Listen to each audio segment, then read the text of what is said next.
of things that I noticed from videos that people had sent and questions that people had. I'm going to just go over them one at a time.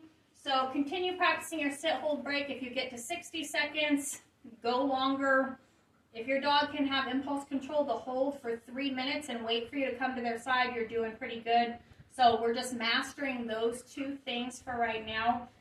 Make sure you watch your energy while you're doing this. So the whole point of this, if you watch the Downstate Part 1 and Part 2 videos, is to teach your dog to regulate their own emotions and rehearse being relaxed, because your reactive dogs are not relaxed out in public. And the CGC dogs, like the puppies, the dogs who are excited and everything like that, they're not so relaxed when someone comes up to them. The point of it is to rehearse relaxed energy. So if I put my dog in a sit and then I say, yes, 1, 2, good boy, right? Does he look like he's rehearsing calm energy? No, he's getting excited with me. Another thing that is a very common mistake that people do is they add words to it. So what I just want you to say, we'll just do look, yes, pay. Nacho, look, yes, this.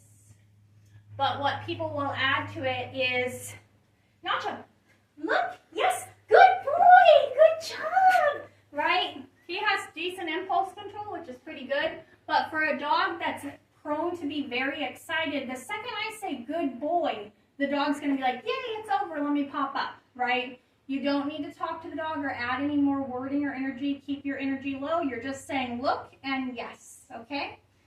So the next thing that I wanted to go over is make sure your movements are exactly like mine in the videos. There's a reason that we'll do everything. Next class we'll explain more, though it's explained in Downstate Part 1 and 2.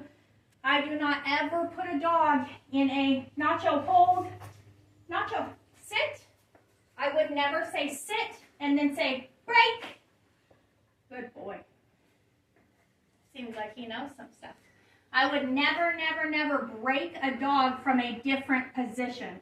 I only ever break the dog, come here, buddy, right next to him with my feet facing directly where his feet are, just like this. And this is always break, the break position. So if sometimes I put him in a stay here, just say he was in a stay, and then sometimes I go, Nacho, break. Nacho, from over here, break. And then I have him in a stay from over here, break. He's going to start popping up, for 1. He won't get a solid down stay. And for 2, he's not going to be relaxed in his hold because he's going to be watching me the entire time to check to see when I say break. So his energy is going to be like this, right? Is she going to say it? Break now? Now? The whole time, even if he's still, he's going to be watching me in this anticipatory energy for when I say break. There is a reason why I want you to do things exactly like I do in the video.